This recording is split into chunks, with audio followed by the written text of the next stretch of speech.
Hi everyone. Welcome to the third installment of Success, a Veteran's Guide. Now this show is centered around helping veterans succeed after the service. My name is Neil and I'm the host of this show, and I hope you all are having a great day. Now today we have a very special guest for you all today. Retired Navy SEAL Stephen Brown, who has spent the past 20 years serving in various positions in naval special warfare. He has completed over 250 missions during his 10 deployments with the Naval Special Warfare Development Group, otherwise known as SEAL Team 6. A decorated operator, Mr. Brown has also earned the Silver Star and 3 Bronze Stars for Valor. Thanks for coming on the show today, Mr. Brown. Hey, Neil, thanks for having me. So, getting right into it, maybe talk about yourself. What inspired you to join the Navy? Well, ever since I was a small child in elementary school, I kind of had the desire and, I don't know, I guess the military. I was that kid in art class, pictures of bombers bombing village cities and tanks blowing each other up. That kind of just progressed as I got older. My junior high back then, having BB gun wars in our woods, having a family that was all military, was in the military. Both of my grandfathers were in World War II, one in the European theater, one in the Pacific. So it's kind of in my blood, I guess. And originally when I went in, I was going to go in for 5 years. Just turned into a 20-year career. It was a lot of training, a lot of excellent training, a lot of deployments, which, really, as a unit, you bond so tightly on those deployments. And, we call it brotherhood. It absolutely is. You always know your brother has your back, so it helps you do your job a lot better. But that's pretty much how I got into this. Absolutely. And what inspired you to pick the SEAL teams out of all the different positions in the Navy? So I had a kid move into my town when I was in high school, and story short, his dad was in Vietnam as a SEAL, and heard some stories from him, and that kind of guided me that direction. I'd been a competitive swimmer and runner, and after looking into it a little bit more, seeing that it was the toughest training to get through in the United States military, I'm usually up for a challenge, so I went there, and just wasn't going to quit. That was, but yeah, I geared it all back to my buddy's dad. Definitely. And maybe tell us about some of the positions you've served in Naval Special Warfare. Any specific positions or deployments that you've had that you'd like to talk about? Okay, sure. So the first command I was at was SEAL Delivery Vehicle Team 1. It's a mini submersible team. It's a pretty training course that you have to go through to become a pilot or navigator. After I arrived at SDV Team 1, I was inside of the house. So I was able to get to sniper school and military free fall school as a new guy, which just didn't happen at a lot of other teams. So throughout my career there, I was our ordnance rep. I was in charge of making sure we had all of our weapons, optics, night vision, those things accounted for. Also, when we were training, putting in order requests for the munitions and stuff we would use in training. Once I got to Dev Group, and I started out as a breacher and assaulter after going through our training course there. Then went into the sniper cell, went into the snipers, and then became a team leader while I was in there. And then after that, took over as the senior enlisted advisor for our sniper cell. After that, I ran a command up in Alaska where we do cold weather maritime training. So basically everything from coming out of the water to mountaineering. That was a blast, being able to put all these new guys coming through training before they even got to their first team through training, and then also training, other teams that would come up as platoons and other special operations forces too. After that, I ended up at SEAL Team 4, combat systems officer while I was getting ready to retire. Absolutely. And as far as your deployments that you've served, how many have you done to Iraq or Afghanistan, respectively? Yeah, so I've done 6 to Afghanistan and like 1.5 to Iraq. Other than that, I did 2 more that was to CENTCOM prior to 9/11 happening, and then I did another one to former Yugoslavia after 9/11, and then another one to Northern Africa after 9/11. A lot of other training events in various countries and stuff like that as well.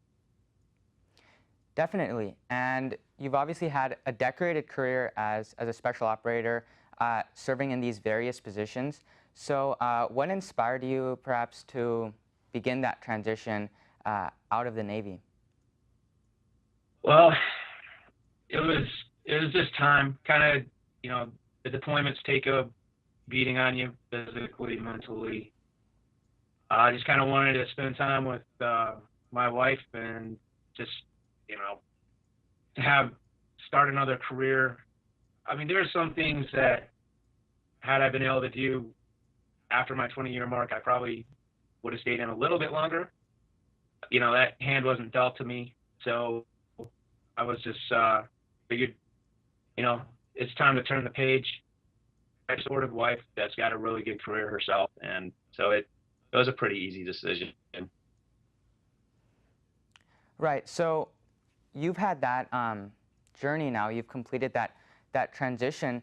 What struggles have you encountered during your transition? My first plan once I got retired and got out of the military was to move back up to Alaska and get my pilot's license and guide license and become a hunting guide for, the twilight into my life. My wife, she's a professor at University of Kentucky, and we were trying to find her a comparable position in Anchorage or at a university somewhere up in Alaska, which there just really wasn't the type of position that she holds at UK. So me, I was like, okay, well, let's just move back to Kentucky, let you, ride out the rest of your retire, and then we'll figure it out from there. How do you answer that question? What do I do now? Do you have any tips for any transitioning vets? Well, what happened to me is it actually came to me in a dream that I woke up from. And typically I don't remember my dreams, but this one really stood out to me. That basically was the answer to my calling.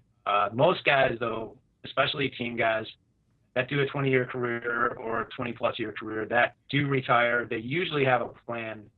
Most guys typically aren't going to just retirement papers with no idea what they're going to do next. So I think that's a little bit different than someone that, say, does 5 years or 10, and that may be just having troubles at home, and the deployments are creating more stress on the family life, and this may help. Hopefully those guys get the assistance they need in that transition to find something that can support their family and they can be at home with them. But for most of us, we have a plan, and I think most guys, if they haven't been networking a lot, like getting your name out there and just networking, and guys that I've worked with, they are hired basically on the reputation, not so much what they can put on a piece of paper that says what they did. Absolutely. And we've gotten into more of the employment struggles, but what struggles, perhaps physically or mentally or emotionally, have you witnessed former team guys or just veterans in general experiencing? Yeah, there's that issue that affects a lot of veterans every day. So once you start talking about psychological problems or brain injuries, even physical injuries, I think those are the biggest struggles that most people will have. It's that physical, mental. or challenges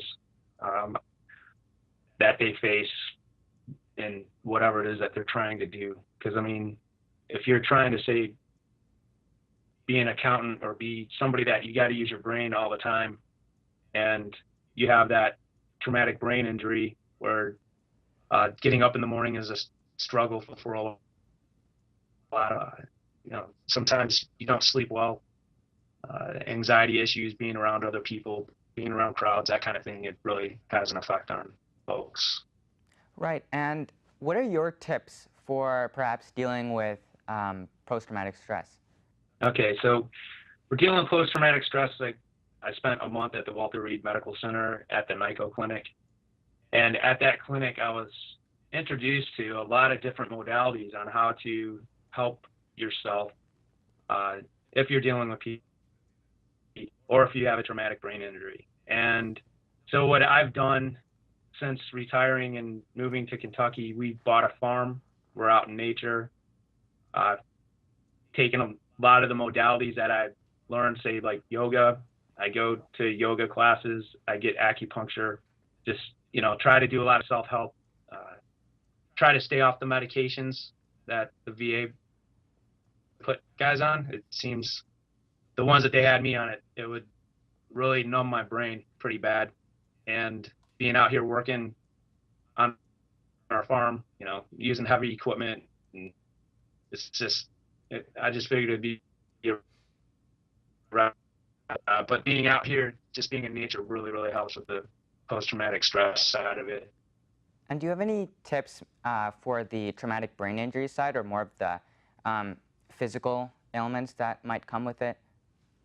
Or obviously you haven't encountered losing any limbs, but if you know any veterans who have, or your teammates potentially, what advice would you give to someone going through that?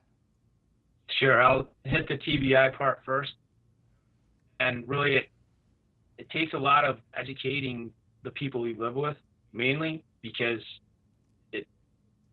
when they ask you the same thing day after day after day and you don't remember it, it becomes pretty frustrating for them. And the most frustrating thing for me is before, like, the military, I had a pretty smart brain. I could see something one time and remember it, and to where I am now, where it's, if I see something and if I don't write it down, next day I wake up and I won't remember it. So taking a lot of notes is huge. I take tons just so I can go back and look at it, because if I go back and see it in a note, and I'll usually be able to pull the memory back again. As far as amputees, so tomorrow we're going on a canoeing and kayaking trip, and one of the participants, he's an amputee. He has both legs gone above the knee. I've got another friend back in Virginia Beach that right after Tora Bora, which was right after 9/11, soon thereafter, he lost his leg below the kneecap. And with these guys, keep doing things that they were doing before. It's really, really internal. They have to want to do it, and I find it the same with the gentleman that's going to be with us tomorrow. And we've alluded to this earlier. Building a strong, supportive community around yourself to create that positive environment. What tips do you have for doing that? Yeah, so one of the things that I've done is get to know other veterans in my area that kind of experience some of the same things. I've actually connected with a few former SEAL team guys that are in the area. So that always helps when, if you got an issue, you can give your brother. And even if just like what we do here now, having other veterans come out to our place, it's kind of building that network with each other. So if, I can give this guy a call. If I can't get a hold of him, I at least got, 6, 7, 8, 9 other phone numbers that I can call. And, just get whatever it is off their chest. And again, your family too, being educated. look for triggers. If if your spouse is being triggered by or in the middle of the night they're having nightmares or whatever, just like, are they being comforting and supporting, or are they like picking at the wound? You just got to have good people around. That's really a major important thing. Right, and we've talked so much about the different effects of combat, and you have a camp called Camp Brown Bear, which has helped veterans do this, and you've alluded to this earlier. So maybe could we talk a little about that? Was there a moment, perhaps, that inspired you, this is when I'm going to start, Camp Brown Bear? Did that ever happen to you? Yeah, so that dream I was talking about earlier, and originally, Camp Brown Bear still will be, I had a dream of performing a friction fire, which is in front of a bunch of like middle school age boys, and that was the original plan, was to build a camp for fatherless middle school age boys, teaching them primitive living skills and land navigation. After we moved to the farm here, I went on a Project Wounded Warrior trip and met some other veterans on that. We were gone for a week.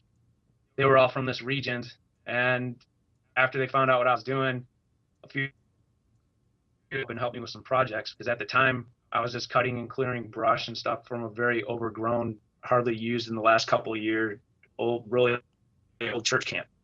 And so the first group of them came out, and we just cut and clear around the campfire at night and talk and barbecue good food and just build some camaraderie and some bonds. And by the end of that first, there's guys saying that this is the best I've slept in years. I feel really good. And I didn't think too much of it. I just kind of made a note of it, as I have to do with everything. Had another group of guys come up and the same thing. And I was like, I know I'm doing this for myself as a veteran, trying some issues that I'm dealing with. This obviously it is helping some other people.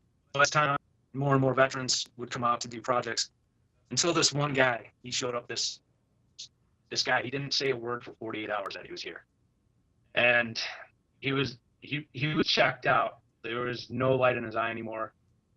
I was really concerned that we may have a problem at the camp that weekend. And by Sunday evening, when we were wrapping everything up, he finally came up to me. That's all he said. And then our next retreat, he came back again. He was a different person. Light was back in his eye. He was talking. And from that point, because I didn't want any help with finish the renovation of this camp done sooner, that's kind of how I went down the veteran path. And then once the renovation is complete, which we should be done by the end of this year, we're going to even integrate some of the veterans that have here with those camps as well. So, and the biggest thing so the one gentleman I was mentioning earlier, with veterans, when they're really down and out, most of them are stuck at home, they're isolated.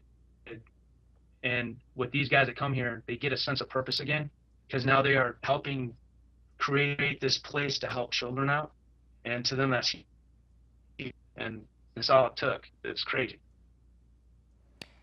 So to any veterans who are watching this, how can they be a part of Camp Brown Bear? Yeah, just go onto our website. It's www.kodiak, camps, GAMPS, and outfitters, OUTFITTERS.com. Camp Brown Bear on a drop-down tab, and just go there and click on there and just register. Whenever we do a camp, we will send out a mass email to everybody that's registered. We will put it out on Facebook. We have a bunch of people that share it, and then we pull together.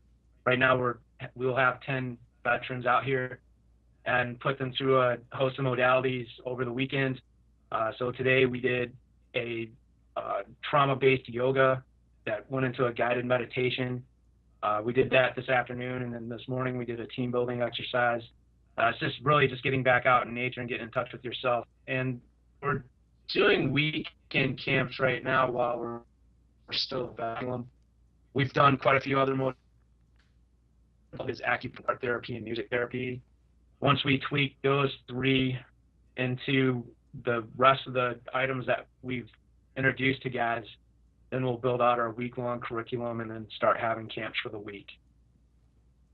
But so all they got to do is go to our website. There will be some questionnaires that will go, be some interviews, some screening, and then a follow-up screening every 3 months. Because what we want to really do, and my wife's a researcher, her idea than mine, but it makes sense, is try to find out where guys start to fall back off again, and then maybe just bring them back for a weekend and kind of give them a little tune-up. And then, because the thing is, you just want to make them have that sense of purpose and being productive in society again, and I think it'll turn a lot of these guys around. And Camp Brown Bear, it's a great cause. So how can anyone interested help Camp Brown Bear out, even if they're not necessarily a veteran? So we do fundraisers. We also need volunteers. I mean, we still have a lot of work out here to do. We have a large group coming in next weekend, actually, to help out with some things. You know, donations are nice to have, and really those are the donations, and volunteer work is pretty much our two biggest things right now. And it doesn't have to be just a donation, a donation in kind of building materials. Every one of our structures here, we have lists of materials that are needed for each one. Someone that just says, hey, I would like to purchase a roof for one of your cabins, we can tell them exactly. I mean, we've got everything pretty dialed in as far as if somebody reach out to us and help us. Absolutely. And what advice would you give to veterans looking to find organizations like yourself? How can they find organizations to assist them in recovering? One way, so I'm kind of getting tapped into the VA. Hopefully, I mean, I don't think they're allowed to really give one name of one place, but they can put a list of names of places together for you. Obviously, I don't know all of them, but there's quite a few are doing a lot of good work. If just doing a Google search, if you have some type of ailment that's kind of specific to you, Googling a veteran organization that helps with that, and that should pull up a lot of, or at least should pull up some organizations that help veterans with that type of problem. And then, word of mouth, ask your buddy. Like, I'm in good contact with our local VFW here as well, and I'm always looking for people like right in the area of Frankfort, Kentucky, where we're at, that we can help. And I mean, we'll take anybody in the state, and then we'll take anybody in the country once we do our week-long course. But I'd like to help those that are right and foremost. Absolutely. So we've gone over a lot of things in this interview, so just for our viewers to recap, as far as your advice for post-traumatic stress, you would recommend finding a supportive community, first of all, to help you recuperate. You would recommend going out and getting involved in some of these organizations like yourself, so you can help recover, and you can also gain some connections with some veterans. And then with regard to traumatic brain injury, you'll need to readjust your lifestyle so you can start writing things down and really making it clear to your family members what you're going through. And then obviously if anyone wants to register or help Camp Brown Bear, they can do so by going to your website. Would you like to add anything to that? There is one thing I would like to add, and the whole piece of surrounding yourself, that's important. And again, it's that sense of purpose. You find that sense of purpose, and you can get out of that hole. And then once you can, I can't tell you how it's changed me having these veterans come up here and this farm change their lives. It's truly amazing. Great. Thank you for your service. We had a great episode today. So again, retired Navy SEAL Stephen Brown. Thank you so much.